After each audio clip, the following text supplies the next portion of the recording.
नमस्कार दोस्तों, मैं ऋतिक यादव वीडावादनी V2 के YouTube चैनल पर आपका स्वागत करता हूं।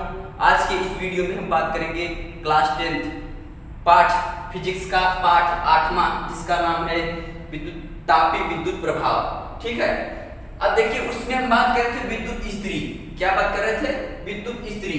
यानी कि हमारी हेडिंग का कहने का मतलब ये था कि हम उसको विद्युत ऊर्जा दें और हमें वो ताप दे, ठीक है, उष्मा दे। तो उसमें हमारी तीसरी हेडिंग थी विद्युत इस्त्री। पहला था विद्युत बल्ब, दूसरा था हीटर, तीसरा हमारा है विद्युत इस्त्री यानी प्रेस।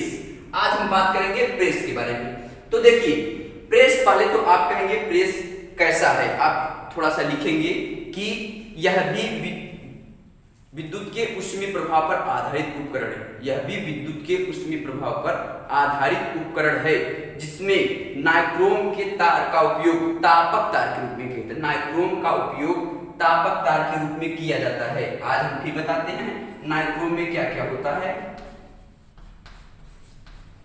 नाइक्रोम में ब्रैकेट में आप लिखेंगे निकिल 80%, निकिल 80% प्लस 20% क्रोमियम। क्या हो जाएगा? क्रोमियम। तो दोनों के मिलने से क्या बन जाता है? नाइक्रोम।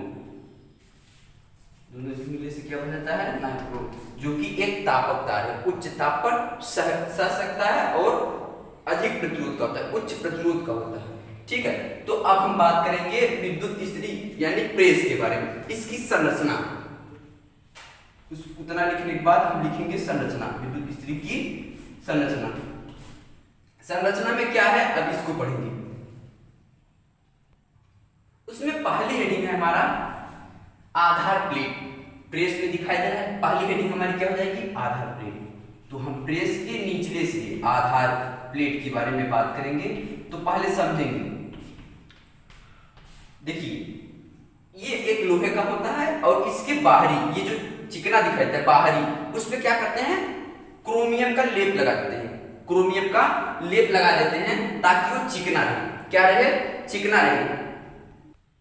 अगर ये चिकना रहेगा तो इससे क्या फायदा होगा? उष्मा की बचत होगी, यानी कि उष्मा का उपयोग होगा, सदुपयोग नहीं होगा। ठीक है, तो अब हम इसकी परिभाषा कैसे लिखेंगे? आधार प्लेट। कहेंगे कि प्रेस का या विद्युत इस्त्री का निचला सिरा आधार प्लेट कहलाता है, जो लोहे का बना होता है। लोहे का बना होता है। इसके ऊपरी भाग पर, इसके बाहरी सतह पर क्रोमियम की पॉलिश की जाती है, जिससे ऊर्जा की बचत हो, ऊर्जा का हानि न हो। अब दूसरी हमारी हेडिंग आती है कुचालक तार। थोड़ी सी गलती हो गई, कुचालक तार नहीं होता, कुचालक तार नहीं होगा यहाँ पर होगा तापक तार। इसकी बात कर रहा है। दूसरी हेडिंग क्या हो जाएगी? तापक तार।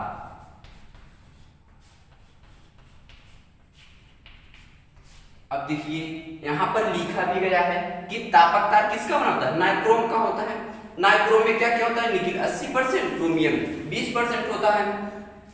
अब इसमें कहना सिर्फ इतना है कि तापक तार जो है किस पे? अभ्रक। अभ्रक, ये जो तापक तार है इसे अभ्रक पर क्यों रखते हैं? जिससे कि लोहे में टच ना हो, लोहे के संपर्क में नहीं आएगा, लोहे को स्पर्श नहीं करेगा, तो करंट जो है तापक तार में रहेगी। नहीं तो अन्यथा प्रेस के निचले हिस्से में क्या हो जाएगी? लाइन आ जाएगी, विद्युत करंट बहने लगेगा और कोई भी टच करने पर उसे विद्युत झटका दे सकता है। इसलिए नाइक्रोम तार को या तापक तार को अभ्रक के एक सपाट प्लेट पर रखा जाता है। उसके ऊपर से अभ्रक का दूसरा प्लेट रखा जाता है और इसको पूरा किस पे रखा जाता है? आधार प्लेट पर। समझने की कोशिश करेंगे, पहले आपको सिंपल समझाने की कोशिश कर रहे हैं। एक अभ्रक लेंगे जो सपाट होगा, प्लेट होगा, उसके ऊपर जो है तापक तार यानी नाइक्रोम का तार रख देंगे। ठीक है, जिस तरह से ये रखा गया है सजाकर, उसी तरह उस पे सजा के रख देंगे। उसके ऊपर से अभ्रक का एक दूसरा प्लेट रख देंगे। क्यों? क्योंकि अभ्रक न नीचे टच करे न ऊपर टच करे। अगर दोनों संपर्क में, किसी भी संपर्क में आएगा तो प्रेस के ऊपरी हिस्से में लाइन आ जाएगी और उसे झटका लग सकता है। इसलिए नीचे से भी अभ्रक, ऊपर से भी अभ्रक, बीच में तापक तार या नाइक्रोम का तार। ठीक है, अब इसको उठा के प्रेस के आधार प्लेट पर रखा जाएगा। किस पे? जो निचला वाला हिस्सा था उसी के ऊपर रख देंगे। यही हम समझाना चाहते हैं आपको। तो क्या कहेंगे? तापक तार कहेंगे कि तापक तार के रूप में नाइक्रोम का उपयोग किया जाता है। इसे अभ्रक के एक सपाट प्लेट पर रखा जाता है। तथा उसके ऊपर एक दूसरा अभ्रक का प्लेट रखा जाता है। ठीक है, इसको प्रेस के आधार प्लेट पर रखते हैं। ठीक, उसके बाद इसे एस्बेस्टास से क्या करते हैं, कसकर बांध देते हैं। एस्बेस्टास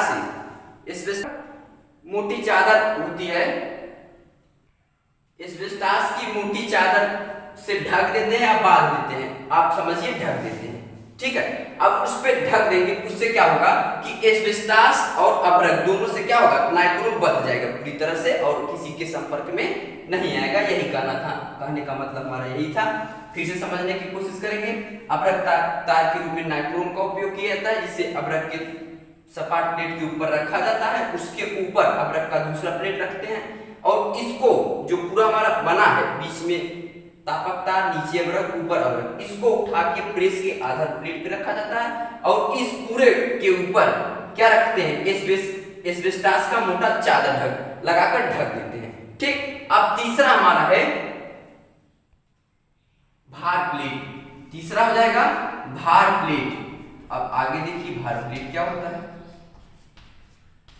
हम प्रेस के नीचे से बात करते आ रहे हैं। पहले तो आधार प्लेट था, ठीक है, फिर उसके ऊपर आया तापक तार होता है, फिर उसके ऊपर अब क्या आ रहा है, भार प्लेट। भार प्लेट क्या होता है, एस्बेस्टास के ऊपर। समझने की कोशिश करेंगे, एस्बेस्टास कहां था, ये आधार प्लेट है, ये हमारा क्या है, तापक तार है। तो आधार प्लेट और तापक तार के बीच में अभ्रक का प्लेट होगा, अभ्रक के प्लेट के ऊपर तापक का तार होगा, उसके ऊपर अभ्रक का फिर प्लेट होगा, फिर एस्बेस्टास होगा। ठीक, एस्बेस्टास के ऊपर जो होता है, जो प्लेट होती है, उसी को बोलते हैं भार प्लेट। समझ में आ गया होगा। तो सिर्फ यही कहना है कि एस्बेस्टास के ऊपर की प्लेट भार प्लेट कहलाती है। इसमें प्लग पिन लगा होता है, भार प्लेट में प्लग पिन लगा होता है, जिसका संबंध तापक तार ए और बी, तापक तार के सिरे ए और बी से होता है संबंध, या इस प्रकार कर सकते हैं जिसका संबंध ए और बी से होता है, तापक तार के ए और बी सिरे से होता है। अब तीसरा हमारा है कुचालक हत्था। चौथा हमारा क्या है, कुचालक हत्था। अब हम इसकी बात करेंगे। अब देखिए कुचालक हत्था क्या है, तो अब उसके ऊपर की बात करेंगे, आधार प्लेट, फिर क्या है, तापक तार, फिर क्या था हमारा, भार प्लेट। अब बात करेंगे कुचालक हत्था। ठीक, कुचालक हत्था क्या होता है, भार प्लेट के ऊपर स्थित भाग को कुचालक हत्था कहते हैं। कुचालक हत्था के नीचे क्या होता है, एस्बेस्टास होता है। फिर से भार प्लेट के ऊपर स्थित भाग को कुचालक हत्था कहते हैं। जब हम प्रेस में विद्युत धारा प्रवाहित करते हैं, विद्युत इस्त्री में विद्युत धारा प्रवाहित करते हैं, तो हमारा प्रेस या विद्युत इस्त्री का निचला भार प्लेट गर्म हो जाता है। ठीक, और बीच में एस्बेस्टास लगे होने की वजह से गर्मी, ठीक है, या ये कह सकते हैं उष्मा ऊपर नहीं आ पाती है, उष्मा ऊपर नहीं आ पाती है, जिसकी वजह से सारी उष्मा क्या होती है, प्रेस के निचले हिस्से में ही होती है और उष्मा का दोहन नहीं होता है, हानि नहीं होता है। अगर मान लीजिए यहाँ पर एस्बेस्टास नहीं लगा होता, अभ्रक नहीं लगा होता, तो क्या होता कि मतलब एस्बेस्टास देखिए उष्मा को जाने नहीं देता है, अभ्रक क्या करता है, कुचालक का कार्य करता है, किसी से टच नहीं होने, संपर्क में नहीं आने देता, हमको झटके से बचाता है। तो देखिए जो गर्मी होती है, मान लीजिए यहाँ पर एस्बेस्टास है, एस्बेस्टास के ऊपर से यहाँ जो गर्मी उत्पन्न होगी उसे ऊपर नहीं जाने देगा, इससे क्या होगा, उष्मा ऊपर नहीं जाएगी तो यहाँ पर चारों तरफ फैल जाएगी, तो प्रेस हमारा चारों तरफ एक समान रूप से गर्म हो जाएगा। अगर उष्मा ऊपर जाएगी तो हानि होगा, क्योंकि ऊपर तो हमें उष्मा की जरूरत नहीं है, हमें नीचे जरूरत है। अगर एस्बेस्टास लगा दे रहे हैं तो नीचे ही उष्मा आ रही है, यानी उष्मा का उपयोग हो रहा है। इसलिए क्या कहते हैं, कुचालक हत्था कहेंगे।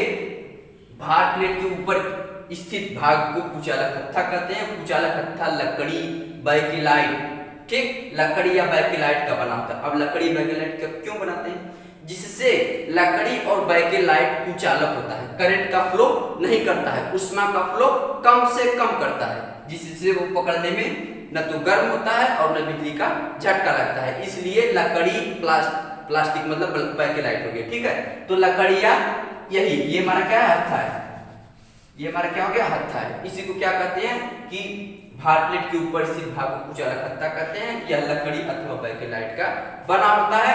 अब देखिए कहेंगे कि जब प्रेस में विद्युत धारा प्रवाहित की जाती है तो प्रेस का निचला आधार प्लेट गर्म हो जाता है, फ्लैश का निचला हिस्सा आधार प्लेट गर्म हो जाता है, जिससे उष्मा एबोमाइड की परत लगी होने की वजह से ऊपर नहीं आ पाती है। सारी की सारी उष्मा प्रेस के निचले हिस्से में आती है, जिससे उष्मा का उपयोग होता है, हानि नहीं होता है। यही था हमारा विद्युत इस्त्री का। अगली हेडिंग है विद्युत फ्यूज। देखिए विद्युत फ्यूज का हम फिगर इसलिए नहीं बना रहे हैं ताकि आपको अधिक टाइम लगेगा।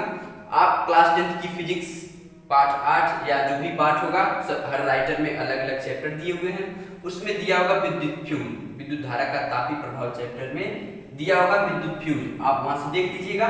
लेकिन हम आपको इतनी बढ़िया से इसको समझाएंगे कि इसका क्या लाभ है, विद्युत फ्यूज का क्या उपयोग है, जिससे हम विद्युत फ्यूज को पढ़ रहे हैं। तो देखिए विद्युत फ्यूज को पहले समझेंगे। पहले देखिए विद्युत फ्यूज को मेन लाइन में जोड़ा जाता है। किस में? मेन लाइन में, ठीक। और वो किस क्रम में जुड़ता है? श्रेणी क्रम में। आपको बताया था श्रेणी क्रम किसे कहते हैं। देखिए फ्यूज का अगला सिरा दूसरे सिरे से, फ्यूज का पिछला सिरा दूसरे सिरे से, तो दोनों अलग अलग है, तो ये श्रेणी क्रम है।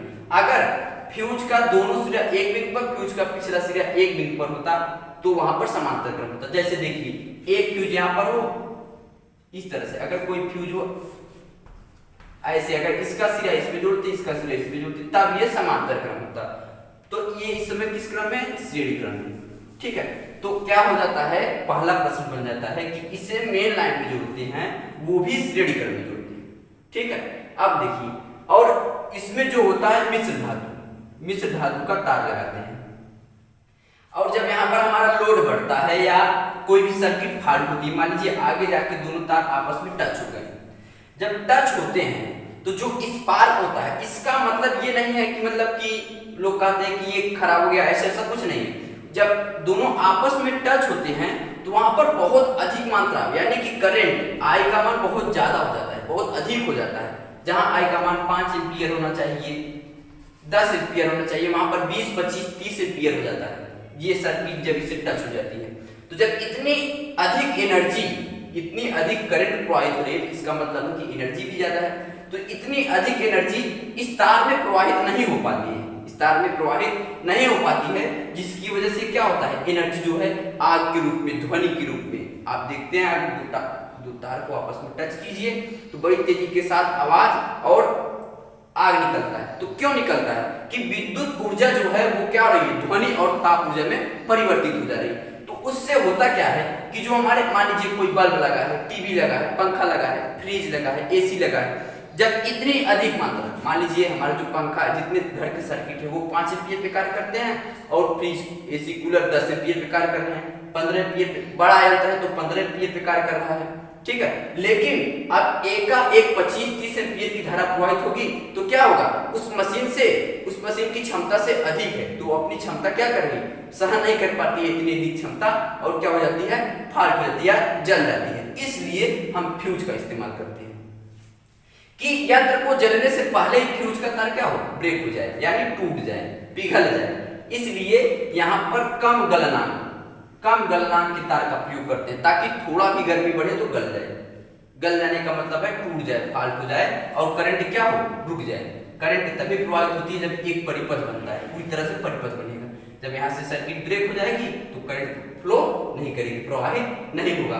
तो देखिए, समझने, हमारे कहने का मतलब यही था कि जब जो दो तार आपस में टच होते हैं तो धारा का मान बहुत अधिक हो जाता है। जब धारा का मान अधिक होगा, इसका मतलब है कि एक एनर्जी बहुत ज्यादा इस तार से इस तार में जाना चाहिए, या इस तार से इस तार में जाना चाहिए, लेकिन उतनी एनर्जी हमारा चालक तार सहन नहीं कर सकता, न तार सहन कर सकता है, और न ही जितने हमारे एलिमेंट लगे हुए हैं, ठीक है, इंस्ट्रूमेंट लगे हुए, जितने भी हमारे सामान लगे हुए, पंखा, टीवी, एसी, कूलर, ये इतनी अधिक एनर्जी को सह नहीं पाते हैं और क्या हो जाते हैं, जल जाते हैं। तो इन सब से बचने के लिए कि 15,000 का कूलर लाएं, 20,000 का एसी लाएं, तो इतना पैसा खर्च होगा, अगर एक बार जल जाएगा तो नुकसान हो जाएगा। इसलिए हम वहां पर फ्यूज का इस्तेमाल करते हैं कि ताकि 15,000 न जले, हमारा छोटा सा फ्यूज 5-10 रुपए का जल जाए और हमारा पैसा बच जाए। इसलिए हम फ्यूज का इस्तेमाल करते हैं। किस क्रम में करते हैं, मेन लाइन में करते हैं, मेन लाइन में करेंगे, ठीक है। कौन से क्रम में, श्रेणी क्रम में। गलनांक क्या होना चाहिए, कम होना चाहिए, इतनी बात हो गई। तो अब देखिए विद्युत फ्यूज, जितनी बात हमने कही है इसी बात को अब हम रिपीट करेंगे परिभाषा के रूप में कैसे देखें। आप फिगर बना लीजिएगा, हम सिर्फ समझाने की कोशिश करेंगे। देखिए आप क्या कहेंगे, सिंपल सी बात है, जितनी हमने बात की आप कहेंगे विद्युत फ्यूज का उपयोग मेन लाइन में श्रेणी क्रम में किया जाता है। मेन लाइन में श्रेणी क्रम में किया जाता है। इसका उपयोग इसलिए किया जाता है कि यदि परिपथ में कोई दोष हो या दो तार आपस में सट जाए, या ऐसे भी कर सकते हैं, परिपथ में कोई दोष हो तो घर में लगे या कहीं भी लगे, परिपथ में लगे किसी भी उपकरण के खराब होने से पहले, उपकरण खराब ना हो इसलिए करते हैं, तो कहेंगे उपकरण खराब होने से पहले ही फ्यूज हमारा खराब हो जाए, इसलिए फ्यूज का उपयोग करते हैं। अब उपकरण खराब क्यों ना हो, क्योंकि आपको पता है उपकरण महंगा है, फ्यूज सस्ता है। तो आप सिंपल सी बात है, आपने कह दिया मेन लाइन में जोड़ते हैं, श्रेणी क्रम में जोड़ते हैं, कम गलनांक का तार यूज करते हैं। उसके बाद जब परिपथ में कोई दोष उत्पन्न होता है तो किसी भी उपकरण को खराब होने से पहले हमारा फ्यूज खराब हो जाता है, जिससे हमारे घर में या परिपथ में लगे उपकरण बच जाते हैं, जलने से बच जाते हैं, इसलिए फ्यूज का उपयोग किया जाता है। सिंपल सी बात थी। अब इसी का फिगर बना लीजिएगा। अब अगली हेडिंग की बात करेंगे। अगली हेडिंग है विद्युत सामर्थ्य अथवा विद्युत शक्ति। तो देखिए आप देखे होंगे लिखा होता है 50 वाट, 225 वाट। आज इसी के बारे में जानेंगे क्या होता है, W क्या होता है। आप तो भी जान गए वोल्टेज होता है, I हमारा एम्पीयर हो गया, ठीक है, और जूल क्या हो गया, हमारा व्यय वैद्युत ऊर्जा हो गई। उष्मा क्या हो गई, उष्मा का मात्रक कैलोरी। तो अगर कोई भी चीज कैलोरी में दिया है इसका मतलब है कि क्या हो रहा है, उत्पन्न उष्मा की मात्रा दिया है। अब आगे बात करेंगे, अगर W दे दिया तो क्या है W, तो क्या है आज इसके बारे में जानेंगे। पहले देखिए समीकरण होता है P होता है W/T। क्या होता है W क्या है, व्यय वैद्युत ऊर्जा। आप सभी लोगों को बताए हैं अगली वीडियो में, ठीक है, उसमें बताया गया है कि W क्या है, व्यय वैद्युत ऊर्जा, T क्या है, समय। तो बटे T को क्या बोलते हैं, दर। सिंपल सी बात, विद्युत सामर्थ्य अथवा विद्युत शक्ति दोनों एक ही है, ठीक। तो कहेंगे विद्युत सामर्थ्य किसी विद्युत परिपथ में व्यय होने वाली विद्युत ऊर्जा की दर। किसी विद्युत परिपथ में, क्यों विद्युत परिपथ की बात कर रहे हैं, क्योंकि हमें लाइन जिसमें विद्युत प्रवाहित हो रहा है उसकी बात करेंगे। तो विद्युत किस में प्रवाहित होते हैं, किसी विद्युत परिपथ, विद्युत चालक, जो भी कर लीजिए आप। तो क्या कहेंगे, किसी विद्युत परिपथ में व्यय होने वाली विद्युत ऊर्जा की दर विद्युत सामर्थ्य अथवा विद्युत शक्ति कहते हैं। इसे कैपिटल P से प्रदर्शित करते हैं। विद्युत शक्ति अथवा विद्युत सामर्थ्य का मात्रक, इसका मात्रक क्या होता है, जूल। समय का मात्रक सेकेंड। तो विद्युत सामर्थ्य अथवा विद्युत शक्ति का मात्रक जूल प्रति सेकेंड या वाट होता है। क्या होता है, वाट। इंग्लिश में इस तरह से, क्योंकि बहुत ही जगह आते हैं तो समझ में नहीं आता है क्या है। तो विद्युत शक्ति का मात्रक जूल प्रति सेकेंड या वाट होता है, इसी को इंग्लिश में लिखा गया है, ठीक है।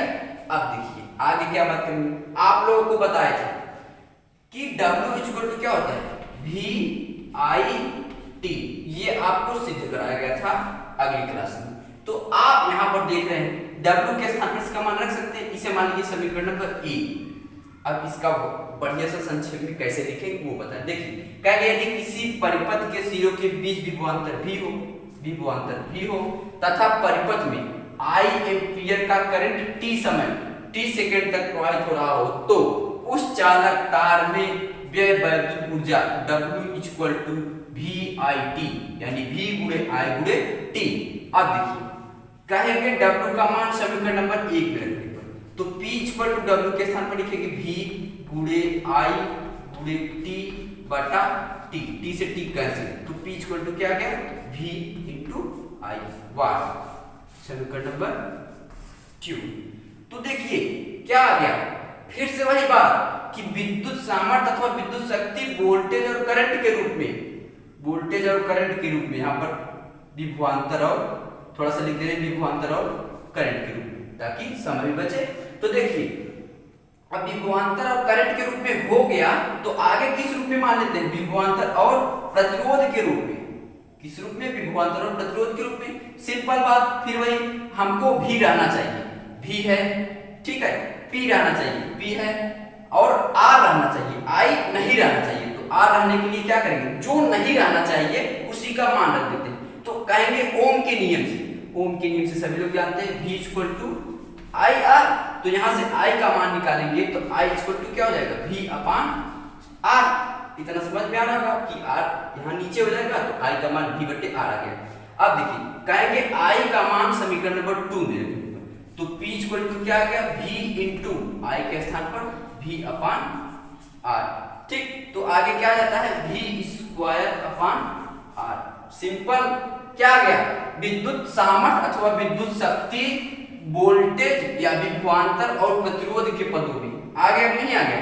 अब तीसरा हमारा क्या था कि धारा और प्रतिरोध, धारा और प्रतिरोध के पदों में। फिर कहेंगे समीकरण नंबर 2 में, समीकरण नंबर 2 में ये तो रहना चाहिए, इसी का तो मान निकाल रहे हैं, विद्युत शक्ति अथवा विद्युत सामर्थ्य का मान निकाल रहे हैं, ये रहना चाहिए किस रूप में, I के रूप में, I है, और R के रूप में, V नहीं रहना चाहिए। तो यानी जो नहीं रहना चाहिए उसी का मान ओम के नियम से रखते हैं। तो कहेंगे ओम के नियम से V equal to I R, V equal to I R, उसके नीचे लिखते चले जाएंगे V equal to I R. कहेंगे कि V का मान समीकरण नंबर 2 में रखने पर, तो देखिए अब नीचे नहीं आएगा शायद, तो हम बगल लिख देते हैं। तो क्या आ जाता है, P इक्वल यहाँ पर है, P इक्वल टू V का मान क्या आ जाता है, इसके नीचे लिखना है।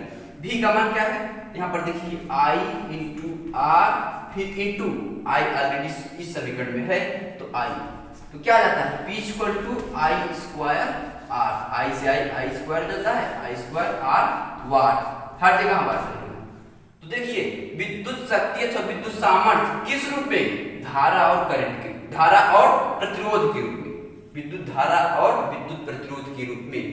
तो देखिए तो व्यय वैद्युत ऊर्जा, ठीक, उत्पन्न ऊष्मा, विद्युत शक्ति, तीनों के लिए सिर्फ एक फार्मूला इंपॉर्टेंट है, बाकी आप ओम के नियम से 3 समीकरण बना ले जाएंगे। तो देखिए इससे क्या स्पष्ट हो रहा है कि P इक्वल टू जो है वो W upon T equal to V I equal to, इसके नीचे क्या है V square upon R equal to I square R watt, विद्युत शक्ति तो विद्युत सामर्थ्य का मतलब वाट। तो ये हमारा क्या है, एक समीकरण है।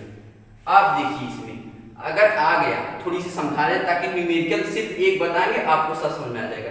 अगर विद्युत शक्ति पूछ रहा है उसमें व्यय विद्युत ऊर्जा और समय दिया है तो ये वाला समीकरण लगा देंगे। अगर करंट विभवांतर दिया है और विद्युत धारा दिया है ये समीकरण लगा देंगे, यानी कहेंगे P बराबर VI, इस तरह से लिख देंगे, मतलब कि जो मिलेगा उसे बराबर P कर देंगे। अगर दे दिया है विभवांतर दिया है, मतलब कि दो सिरों के बीच विभवांतर कुछ भी है, प्रतिरोध दिया है तो ये और ये लगा देंगे। ठीक, अगर धारा और करंट दिया है, धारा और प्रतिरोध दिया है तो ये और ये लगा देंगे। ठीक है, तो इस पूरे का मतलब यही था, लेकिन आपको सीरियल वाइज लिखना होगा। ठीक है, अब देखते हैं अगली हेडिंग। देखिए अगली हेडिंग विद्युत ऊर्जा का व्यवहारिक मात्रक, यानी कि व्यवहारिक में विद्युत ऊर्जा को किस फॉर्म में, किस मात्रक में, उसे किस में मापा जाता है। अब देखिए विद्युत ऊर्जा, चाहे ऊर्जा कहें चाहे कार्य कहें, तो बताया था कार्य और ऊर्जा का मात्रक एक ही होता है। तो कार्य और ऊर्जा का मात्रक क्या होता है, जूल। लेकिन समझने की कोशिश ये करेंगे कि जूल जो है वो विद्युत ऊर्जा का छोटा मात्रक है। अगर यदि इसे व्यवहार में यदि हम जूल को लेंगे तो यहाँ पर मान लीजिए जो मीटर में लगाते कहते हैं कि कितना यूनिट खर्च हुआ, कितना यूनिट आपने खर्च किया, कितना किलोवाट घंटा। ठीक है, अगर उसके स्थान पर अगर हम जूल का उपयोग करते हैं, ये छोटा मात्रक है, तो जो आंकिक मान आएगा 10 लाख 20 लाख जूल आएगा। तो अगर उसे जब हम किलोवाट घंटा में बदलेंगे तो 10,000 20,000 आएगा। तो देखिए तो कैलकुलेशन में कहीं ना कहीं हमें प्रॉब्लम जो है सॉल्व हो जा रही है किलोवाट घंटा से, किलोवाट घंटा से। तो सिंपल है, सिंपल समझिए, इतनी बोलने की जरूरत नहीं है। आप सिंपल समझेंगे कि व्यवहारिक, घरों अथवा व्यवहारिक में विद्युत ऊर्जा का मात्रक जूल छोटा होता है, इसलिए जूल के स्थान पर किलोवाट घंटा, किलोवाट घंटा का उपयोग किया जाता है। ठीक, आप किलोवाट घंटा का उपयोग क्यों किया जाता है, क्योंकि ये विद्युत ऊर्जा का बड़ा मात्रक है। ठीक है, विद्युत ऊर्जा का बड़ा मात्रक है। ठीक, जूल छोटा मात्रक था और किलोवाट घंटा बड़ा मात्रक है। अब 1 किलोवाट घंटा बराबर होता है 1 किलोवाट, 1 किलोवाट गुणे 1 घंटा। अब इसकी परिभाषा कैसे बना सकते हैं? 1 किलोवाट घंटा वह एनर्जी है, वह ऊर्जा है जो 1 किलोवाट को किसी परिपथ में 1 घंटा तक प्रवाहित किया जाए। 1 किलोवाट, ठीक, यानी 1 किलोवाट उसकी क्षमता हो, जो भी यंत्र लगे हो उसकी क्षमता कितनी होनी चाहिए? 1 किलोवाट, ठीक। अब देखिए इसे ही बोलते हैं यूनिट। क्या बोलते हैं? यूनिट, यूनिट बोलते हैं, ठीक है। तो 1 किलोवाट घंटा को क्या बोलते हैं? यूनिट। यूनिट का फुल फॉर्म क्या है? Board of trade unit, board of trade unit यही बोलते हैं, जिसे शॉर्ट फॉर्म में यूनिट बोल देते हैं। इसे परिभाषित करना है तो कहेंगे 1 किलोवाट घंटा वह ऊर्जा है जो किसी परिपथ में किसी 1 किलोवाट की विद्युत शक्ति में 1 घंटे तक प्रवाहित होगी। वह ऊर्जा, ऊर्जा की बात कर रहे हैं, वह ऊर्जा जो प्रवाहित हो रही है वो 1 घंटे तक प्रवाहित होगी। और किस परिपथ में प्रवाहित होगी? जिसकी क्षमता 1 किलोवाट विद्युत शक्ति हो, जिसकी क्षमता, यही तो है वहां पर था, अगले हेडिंग में हमारा था, पिछले हेडिंग में विद्युत शक्ति अथवा विद्युत सामर्थ्य। तो वहां से लिया गया है 1 किलोवाट की विद्युत परिपथ में 1 घंटे तक प्रवाहित होती है, जो एनर्जी प्रवाहित होती है उसी को बोलते हैं 1 किलोवाट घंटा। तो 1 किलोवाट घंटा में कितना जूल होता है ये भी जानना जरूरी है। 1 किलोवाट घंटा में कितना जूल होता है, जो कि बहुत ही इंपॉर्टेंट है, बहुत ही अधिक पूछे जाते हैं। तो विद्युत शक्ति का मतलब वाट होता है, ये किलोवाट में दिया है। तो 1 किलोवाट बराबर होता है 1000 वाट। सिंपल से समझने की कोशिश करेंगे, इसके स्थान पर 1000 वाट लिखेंगे। क्यों? क्योंकि सवाल को, न्यूमेरिकल को हल करते समय हम उसके मात्रक को रखते हैं, ठीक है। तो किलोवाट विद्युत शक्ति का मात्रक है नहीं, किसका मात्रक है? विद्युत शक्ति का मात्रक सिर्फ वाट है, इसलिए इसको वाट में चेंज कर दिए। गुणी समय का मात्रक सेकंड है, तो 1 घंटे को सेकंड में बदलेंगे तो 1 घंटे में 60 मिनट, 1 मिनट में 60 सेकंड, इसलिए हो जाएगा 1000 इंटू 3600। अब इसका जब आपस में गुणा होगा तो 3600 फिर आगे 1000, इतना जीरो हो जाएगा। अब इसे 10 की घात के रूप में लिखेंगे ताकि आपको पढ़ने में आसानी हो। तो दशमलव को यहाँ से यहाँ ले जाएंगे, 1 2 3 4 5 6, तो 3.6 इंटू 10 के पावर 6 जूल हो जाता है। यहाँ एक दशमलव होता है जिसे लिखा नहीं जाता है, समझाने की थोड़ी सी कोशिश करेंगे। यहाँ पर दशमलव होता है, लिखा नहीं जाता है, उससे जितनी अंक बाईं तरफ ले जाते हैं 10 के पावर उतना बढ़ता है। तो 6 अंक बाईं तरफ ले गए, इसलिए 10 के पावर प्लस में 6 अंक लिख दिए। तो देखिए 1 किलोवाट घंटा में 3.6 × 10 घाते 6 जूल होता है, ठीक। अब देखिए इसका एक और भी समीकरण है। देखिए 1 किलोवाट वहां पर जगह नहीं था, इसलिए इस पार्ट के नीचे वाला हिस्सा यहाँ पर लिख दे रहे हैं। 1 किलोवाट घंटा या 1 यूनिट लिखेंगे तो कम स्थान में और कम वर्ड में ही समझ में आ जाएगा। 1 यूनिट बराबर जो है वो 1 किलोवाट घंटा के ही बराबर है। बराबर अगर इस 1 किलोवाट को हम डायरेक्ट क्या कर दें, वाट में बदल दें, तो वाट गुणे घंटा, वाट गुणे घंटा बटे 1000। अब ये किस में आ गया? ये क्या आ गया? वाट में हो गया, ठीक है। तो एक हमारा जो समीकरण होता है, एक ये बनता है, एक समीकरण तो ये बन गया। दूसरा समीकरण ये बनता है कि 1 यूनिट या 1 किलोवाट घंटा बराबर वाट गुणे घंटा बटे 1000, ठीक है। इसी किलोवाट को हमने वाट में बदल दिया तो बटे 1000 कर दिया। अब देखिए 1 यूनिट बराबर, एक समीकरण और बनता है, 1 यूनिट बराबर अगर यदि उसमें दिन भी दिया हो कि 1 दिन 2 दिन 3 दिन इतना दिन इस्तेमाल किया गया है, तो यहाँ पर हो जाता है वाट गुणे घंटा, वाट गुणे घंटा गुणे दिन, दिन को भी उसमें मल्टीप्लाई कर देंगे बटे 1000। एक समीकरण ये बन गया।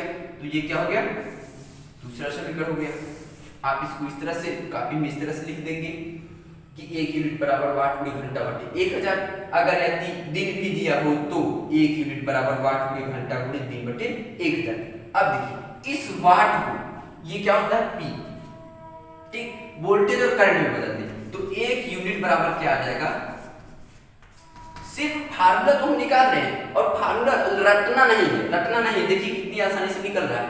1 किलोवाट घंटा को यहाँ से 1 किलोवाट गुणे 1 घंटा कर दिए।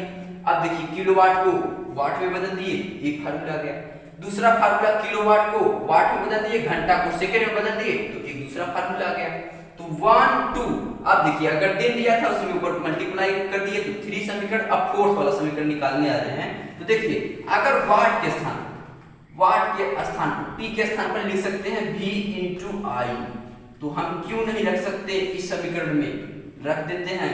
तो P वाट के स्थान पर क्या लिखेंगे, V × I × T, T माने समय या दिन कर लीजिए, आप क्या कर लीजिए, दिन। यहाँ पर घंटा दिया है तो यहाँ पर T लिखेंगे, पहले घंटा दिया यानी समय दिया, ठीक है, बटे 1000। थोड़ी सी प्रॉब्लम होगी आपको न्यूमेरिकल लगाने में, वो होगी T। इस समीकरण में T का मतलब है कि घंटा में दिया होना चाहिए। किस में दिया होना चाहिए, घंटा में। हमने और सभी में किस पे बात किया था कि T को सेकंड में चेंज करते हैं, लेकिन हमारा यहाँ फार्मूला कह रहा है कि हम घंटे में रहेंगे, तो यहाँ पर T का मतलब है घंटा में रखेंगे। ऐसा नहीं है कि लगे कि T को सेकंड में बदल दें, तो बहुत ही अधिक यूनिट आ जाएगी, ठीक है। यहाँ पर T का मतलब है कि हमें घंटा में हल कीजिए, हमें घंटे में रखिए, कितना घंटा हुआ, ठीक है। और सभी लोग कहते हैं कि हमें सेकंड में हल कीजिए, ठीक, ये था। तो कौन कौन से समीकरण, समीकरण नंबर 1, समीकरण नंबर 2, समीकरण नंबर 3, समीकरण नंबर 4।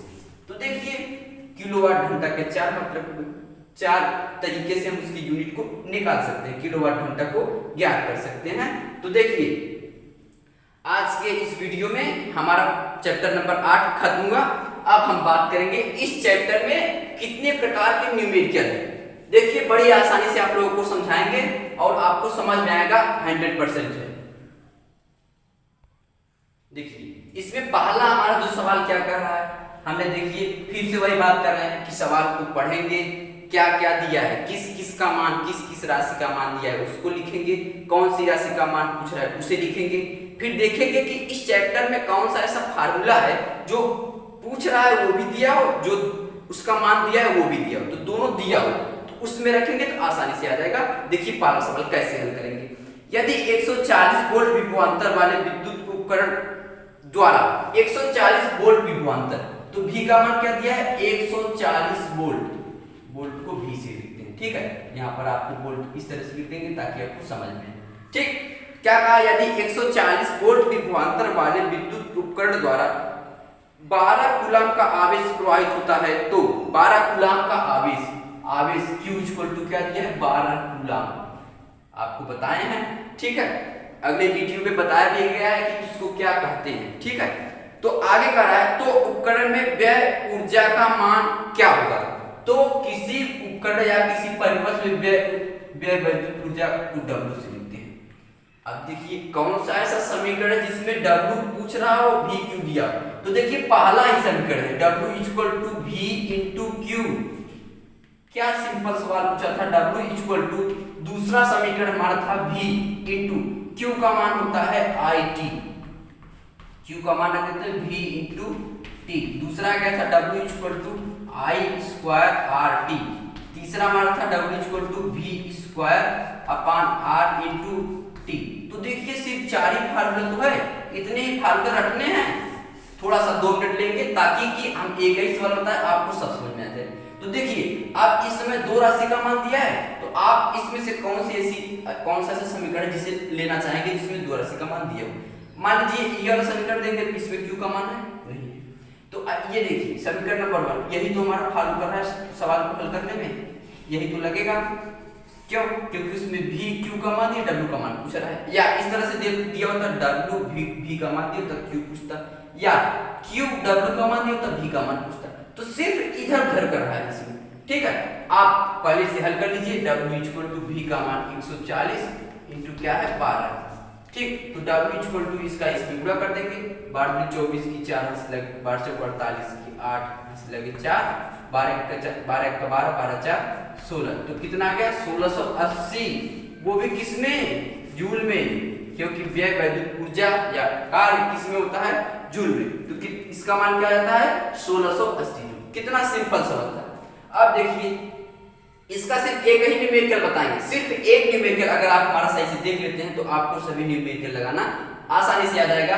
मान लीजिए आपको विद्युत धारा दिया है, समय दिया है, वोल्टेज दिया है, आप इस समीकरण का उपयोग कीजिए, इसको इसमें रखिए W का मान आ गया। अगर आई का मान दिया है, आर का मान दिया, टी का मान दिया है, इसको लगाइए। या इस तरह से पूछ लेगा, डब्ल्यू का मान दिया रहेगा, भी का मान दिया रहेगा, टी का मान दिया रहेगा, तो आप आई का मान निकाल सकते हैं। अगर इन दोनों का मान दिया है, इधर का मान दिया है, भी आई डब्ल्यू का मान दिया है, तो टी का मान निकाल सकते हैं। तो इस तरह से सिर्फ इधर उधर हो रहा है, लेकिन आपको समीकरण क्या हो याद होना चाहिए तब। अब अगला हमारा दूसरा सवाल क्या कर रहा है, इसी पे हम लगाते हैं। एक विद्युत हीटर में 3 एम्पीयर की धारा 20 सेकंड के लिए प्रवाहित हो रही है, की जाती है। तो देखिए दूसरा क्या है, एक विद्युत हीटर में 3 एम्पीयर की धारा, आई का मान क्या दिया है 3 एम्पीयर, 3 एम्पीयर की धारा 20 सेकंड के लिए प्रवाहित की जाती है। तो टी का मान आपको बताया गया, टी समय वो भी किस में दिया है सेकंड में, 20 सेकंड तक प्रवाहित की जाती है। यदि हीटर के तार का प्रतिरोध, प्रतिरोध को कैपिटल आर से लिखा जाता है, यदि हीटर के तार का प्रतिरोध 250 ओम, 250 ओम है, तो हीटर में कितनी ऊर्जा व्यय होगी, हीटर में कितनी ऊर्जा, W इक्वल टू, देखिए आपके अंदर खुद ही आ गया होगा हम कौन सा समीकरण लगाएंगे, तो समीकरण नंबर 2 लगाएंगे, 3 लगाएंगे। देखिए W पूछ रहा है, W पूछ रहा है, I का मान दिया है, I का मान दिया है, R का मान दिया है, R का मान दिया है, T का मान दिया है, T का मान, तो इस समीकरण में इन तीनों का मान रख देंगे, W का मान आ जाएगा। ये वाला समीकरण फॉलो होगा नहीं, क्योंकि यहाँ पर V का मान नहीं दिया है। ये वाला समीकरण फॉलो होगा नहीं, V का मान नहीं दिया, V का मान नहीं दिया, तो समीकरण नंबर 3 लगेगा।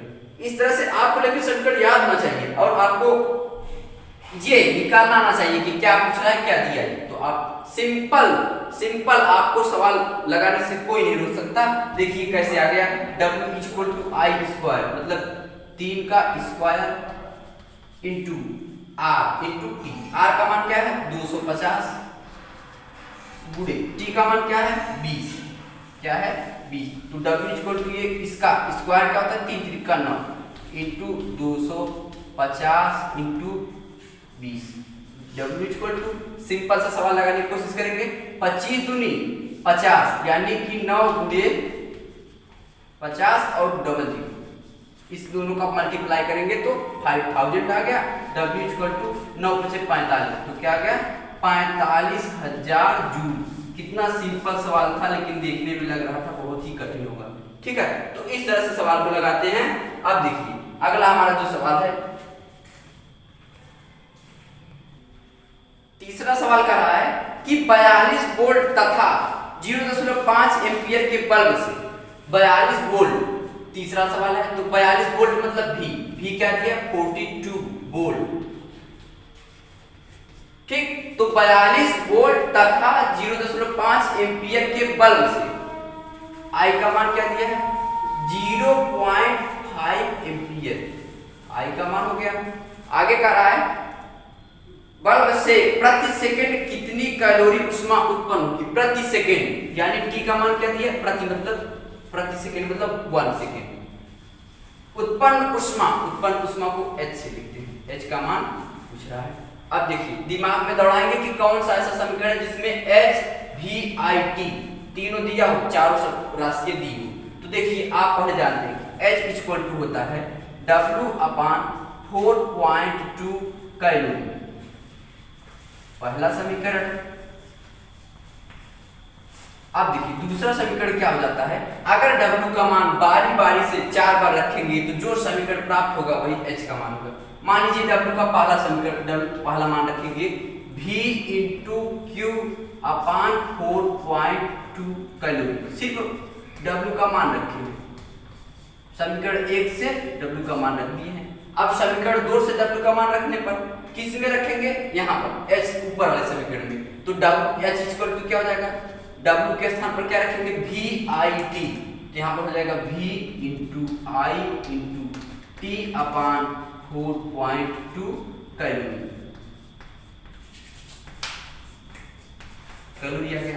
अगला H इक्वल टू W के स्थान पर समीकरण 3 का मान रखेंगे, तो समीकरण 3 क्या है I स्क्वायर RT, तो W के स्थान पर रखेंगे तो क्या हो जाएगा I square into R into T upon 4.2 calorie आ गया। अब H इक्वल टू W का मान समीकरण 4 से निकाल कर रखने पर W का मान क्या है V स्क्वायर इंटू T अपान R, W का मान V स्क्वायर इंटू T अपान R फिर इंटू 4.2 कैलोरी। क्या आ गया?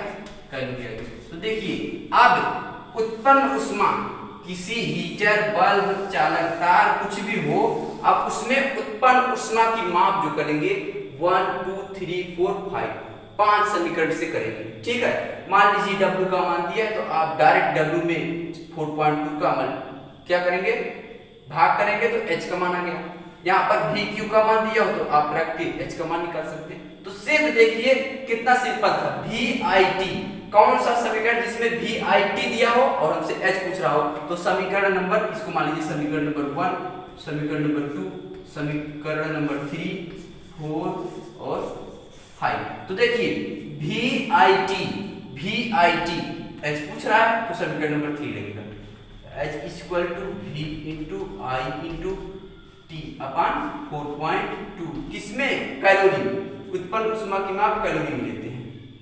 V का मान 42 इंटू 0.5, I का मान इंटू T का मान 1 अपान इसका मान क्या है 4.2।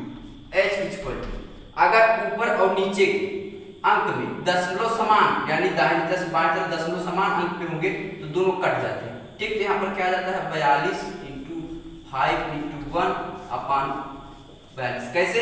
दशमलव एक अंक दाहिनी तरफ गया तो जितना ऊपर दाहिनी तरफ जाएगा उतना नीचे वाला भी दाहिनी तरफ जाएगा। तो यहाँ देखिए नीचे वाले दाहिनी तरफ चला जाएगा तो यहाँ पर 42 बचेगा, ऊपर 5 बचेगा। 42 से 42 कैंसिल हो गया तो H इक्वल टू क्या आ गया 5 1 का 5, तो 5 कैलोरी ऊष्मा उत्पन्न हुई। कितनी कैलोरी? 5 ऊष्मा। कितना सिंपल सवाल था, लेकिन सिर्फ आपको दो आना चाहिए। एक तो समीकरण निकालना आना चाहिए, दूसरा आपको पता होना चाहिए कौन कौन सा मान दिया है, किसका मान पूछ रहा है। अब इसी पे लगेगा चौथा सवाल। चौथा सवाल कर रहा है एक चालक का प्रतिरोध 10 ओम है।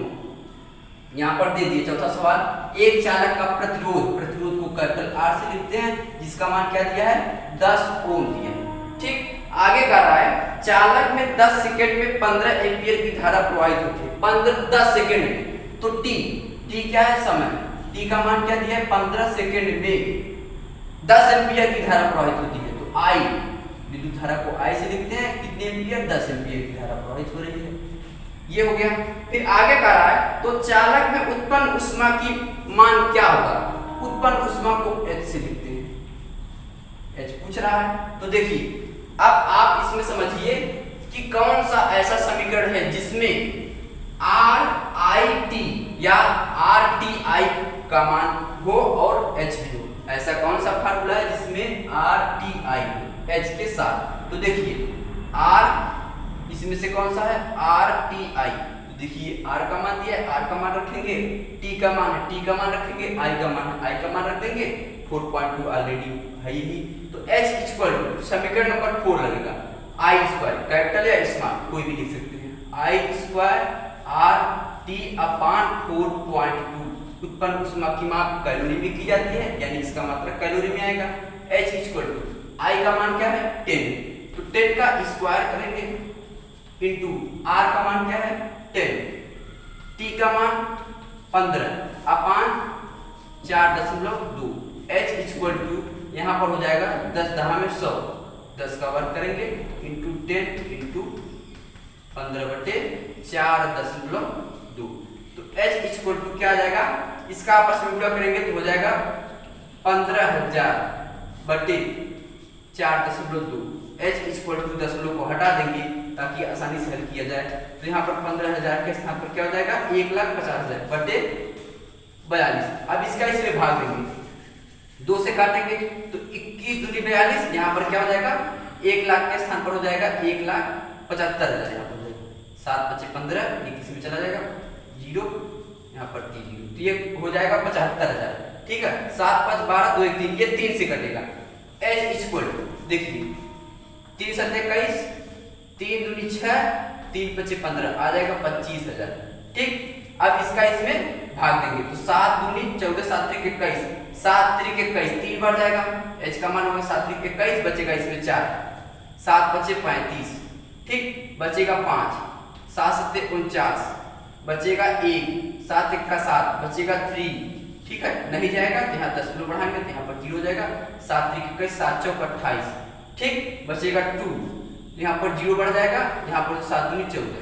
तो h का मान क्या जाता है हल करने के बाद 3571.42 कैलोरी, क्योंकि उत्पन्न ऊष्मा की माप किसमें लेते हैं, कैलोरी में। तो उत्पन्न ऊष्मा क्या हो गई 3571.42। ठीक, अब आगे देखते हैं अगला सवाल। पांचवा सवाल क्या कह रहा है, पांचवा सवाल कह रहा है किसी 8 ओम प्रतिरोध से प्रति सेकेंड, तो प्रतिरोध की बात किया है, R इक्वल टू दिया है 8 ओम। ठीक, आगे कहेंगे किसी 8 ओम प्रतिरोध से प्रति सेकेंड 200 जूल ऊष्मा उत्पन्न हो रही है, 200 जूल ऊष्मा उत्पन्न हो रही है, प्रति सेकेंड 200 जूल ऊष्मा उत्पन्न हो रही है। प्रति सेकेंड मतलब T का मान दिया, 1 सेकेंड कितनी ऊष्मा उत्पन्न हो रही है, H, ऊष्मा को H से लिखते हैं 200 जूल ऊष्मा, 200 जूल ऊष्मा उत्पन्न हो रही है।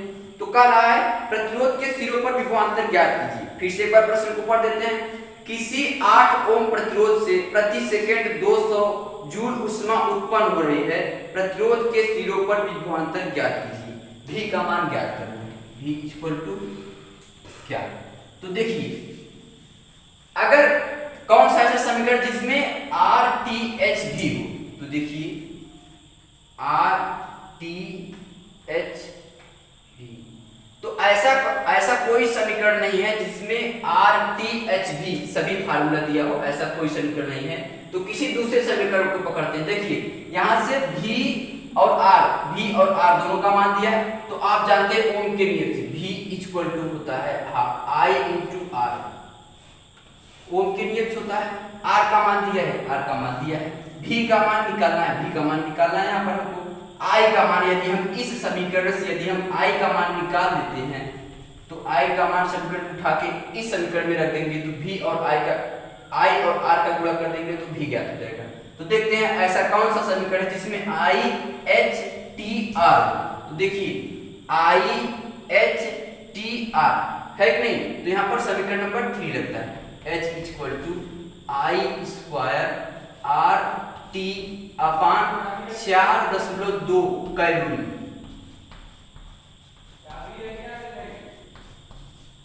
होता है। लेकिन आप जान रहे हैं कि यहाँ पर उत्पन्न ऊष्मा का मान जूल में दिया है, ठीक है। तो 4.2 कहां से आता है, जब जूल को कैलोरी में बदलते हैं तो बटे 4.2 का भाग देते हैं, यानी कि H इक्वल टू यहाँ पर समीकरण बनेगा I स्क्वायर RT जूल। क्यों, क्योंकि इसी जूल को जब कैलोरी में बदलने लगते हैं तो क्या करते हैं, इस जूल के बटे में 4.2 का भाग देते हैं। क्यों, अब देखिए होता है 1 जूल बराबर होता है 1/4.2 कैलोरी। अब देखिए जब इसका मान यहाँ पर जूल में होता है, इसी को जब कैलोरी में चेंज करने लगते हैं तभी 1/4.2 का गुणा कर देते हैं। 1/4.2 का गुणा करेंगे तो 1 का गुणा इस राशि में हो जाएगा जो वही राशि प्राप्त होगी और 4.2 आ गए, तो यानी कि ये वाला समीकरण लगेगा। क्यों, क्योंकि यहाँ पर H का मान जूल में दिया है। तो देखिए यहाँ से क्या निकालना है हमको, I निकालना है। तो पहले I निकालेंगे, I स्क्वायर बराबर क्या हो जाएगा H अपान RT, पक्षांतर करेंगे तो I का मान ये आएगा। अब देखिए हमें I का मान निकालना है, इसलिए I बराबर इधर का जब स्क्वायर हटाएंगे तो इधर कर्डिंग हो जाएगा H अपान RT, ये हो गया। अब इसका मान रखेंगे, I का मान निकलेगा I equal to under root H का मान कितना दिया है 200 जूल, H का मान 200 रख दिए बटे R का मान कितना दिया है 8 इंटू T का मान 1 दिया है वहां पर, तो 1 हो गया। अब देखिए आगे इसको जब हल करेंगे तो 200 बटे हो जाएगा 8 का 8।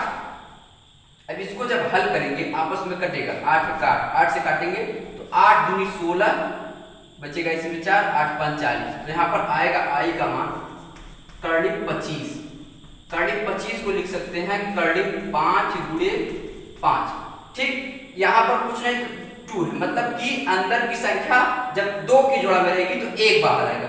तो देखिए अंदर की संख्या क्या है, कर्डिंग के अंदर की संख्या क्या है 5 पे 5, यानी कि एक जोड़ा बन रहा है, 2 का जोड़ा बन रहा है, इसलिए 1 अंक बाहर हो जाएगा। तो I का मान क्या आ जाएगा 5 × I का मान क्या आ गया 5 एम्पियर। अब इसी I का मान ओम के नियम में रखने पर, तो ओम का नियम क्या है, V equal to I R. इसमें V का मान निकालना था, यही हमसे पूछ रहा था। तो देखिए अब V इक्वल टू I का मान क्या दिया है 5 इंटू R का मान क्या दिया है 8, तो V का मान क्या आ गया, V इक्वल टू 8 5 40।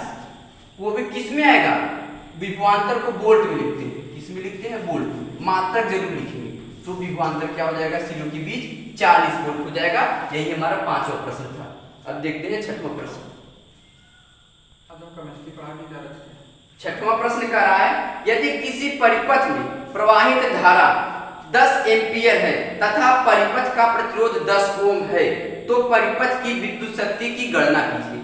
देखिए किसका मान है, यदि किसी परिपथ में प्रवाहित धारा 10 एम्पियर है, तो यहाँ पर छठवां सवाल है, यहाँ पर एम्पियर आई की बात कर रहा है, धारा तो 10 एम्पियर दिया है, 10 एम्पियर दिया है। आगे कह रहा है कि तथा परिपथ का प्रतिरोध 10 ओम, प्रतिरोध को R से लिखते हैं, वो भी किसमें है 10 ओम, ठीक, इसका मान ओम में दिया है। आगे पूछ रहा है तो परिपथ की विद्युत शक्ति की गणना कीजिए, तो विद्युत शक्ति अथवा विद्युत सामर्थ्य को जो है P से लिखते हैं, तो P बराबर क्या आपसे पूछ रहा है। तो देखिए ऐसा कौन सा समीकरण जिसमें I R और P दिया हो, तो देखते हैं। यहाँ पर देखिए P इक्वल टू होता है W अपान T, समीकरण नंबर 1।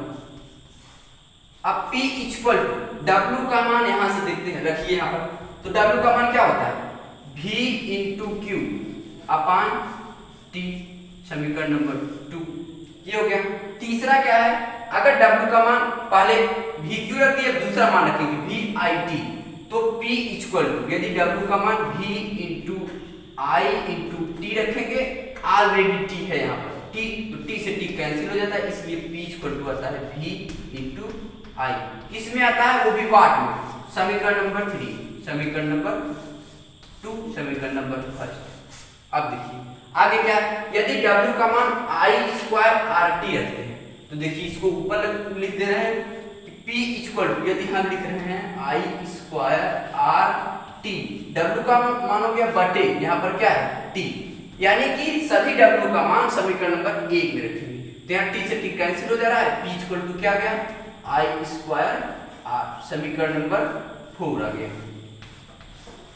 आगे देखिए यदि समीकरण नंबर 1 में W का मान V स्क्वायर T अपान R रखेंगे तो क्या होगा, अगर P इक्वल टू यहाँ पर लिख दे रहे हैं, P इक्वल टू W का मान रखेंगे V स्क्वायर गुणे T बटे क्या है R इंटू ऑलरेडी यहाँ पर क्या है T, तो T से T कैंसिल हो जाता है, यहाँ पर क्या जाता है P equal to V square upon R, तो यहाँ समीकरण नंबर 5। किसमें आ रहे हैं, विद्युत शक्ति अथवा विद्युत सामर्थ्य का मात्रक वाट होता है, तो सभी मान जो आएगा आंसर वो वाट में होगा, ठीक है। तो देखिए आप इनमें से किसी भी समीकरण का उपयोग कर सकते हैं, सिर्फ 5 समीकरण है, ठीक, विद्युत शक्ति का।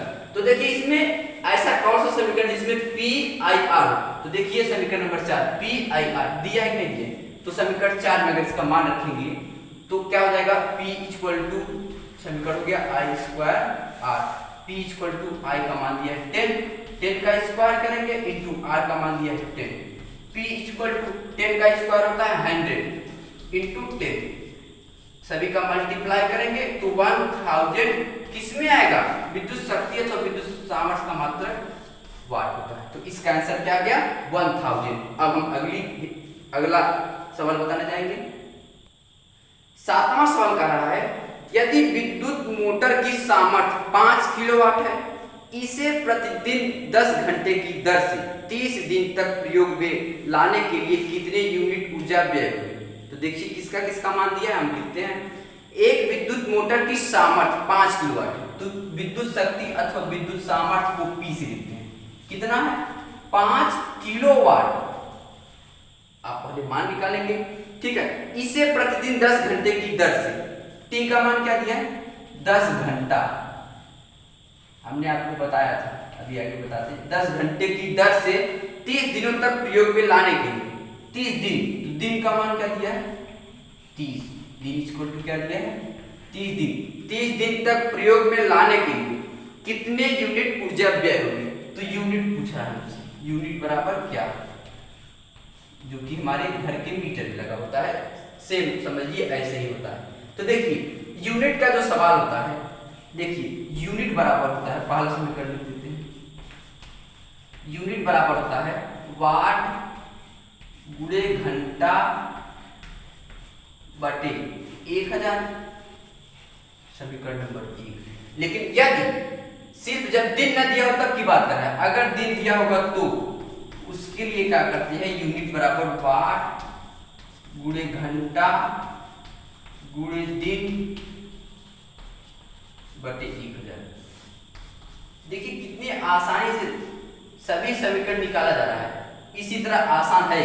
तो यूनिट बराबर एक फार्मूला और बन जाता है, अगर वाट को यहां से देखिए, अगर वाट को पी से विद्युत शक्ति है, पी से हम लिख सकते हैं P इक्वल टू वी आई होता है, आपको पता भी होगा।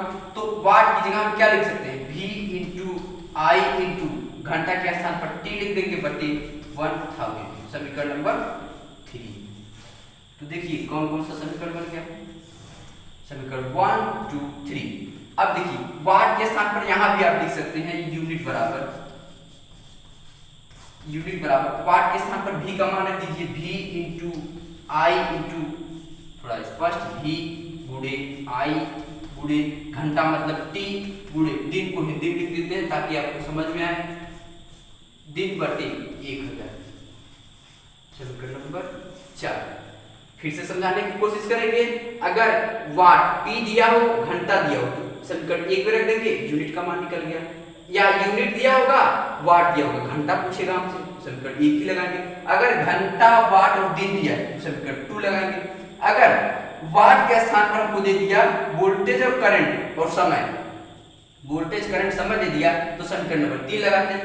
अगर वोल्टेज करंट समय और दिन दे दिया तो समीकरण नंबर 4 लगाते हैं। तो देखिए हमारा सातवां सवाल किस पे निर्भर है, वाट P T और दिन दिया है, तो देखिए इस पे लगेगा समीकरण नंबर 2 पे। यूनिट बराबर क्या हो जाएगी, यूनिट बराबर वाट का मान क्या दिया है 5 किलोवाट, 5 किलोवाट। अब देखिए हमने आपको बताया विद्युत शक्ति अथवा विद्युत सामर्थ्य का मात्रक वाट होता है, इसलिए किलोवाट को पहले वाट में बदलेंगे। तो 1 किलोवाट में जो है 1000 वाट होता है, इसलिए इसमें क्या हो जाएगा, इसका मल्टीप्लाई हो जाएगा, 1000 से मल्टीप्लाई होगा। क्यों, क्योंकि 5 था 5 गुणे किलोवाट को वाट में बदलेंगे तो 1000 से गुणा हो जाएगा, तो क्या आ जाएगा 5000 वाट, 5000 वाट। ठीक है, अब देखिए तो हम वाट के स्थान पर क्या लिखेंगे 5000 वाट, कितना वाट आ रहा है 5000 वाट गुणे कितना घंटा इस्तेमाल किया 10 घंटा, गुणे कितना दिन इस्तेमाल किया 30 दिन, बटे कितना है 1000।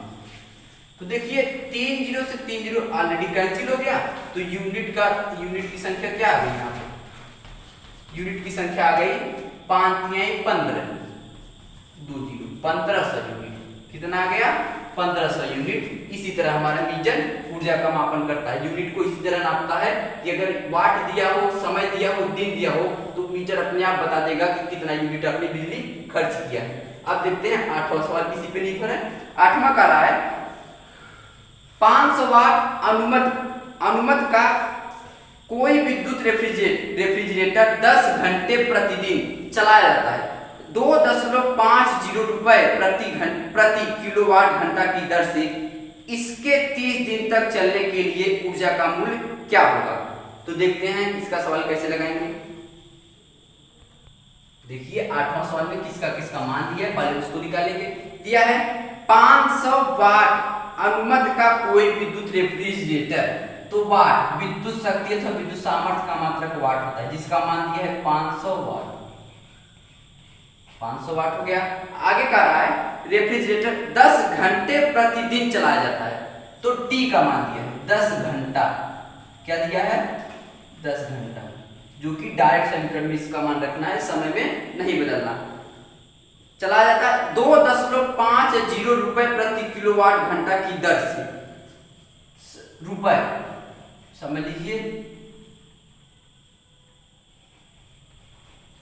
रुपए दिया है 2.5 रुपए, यानी 2.05 किलोवाट प्रति घंटा हिसाब से क्या करा है 2.50 रुपए प्रति घंटा किलोवाट घंटा की दर से इसके 30 दिन तक चलाने के लिए ऊर्जा का मूल्य क्या होगा।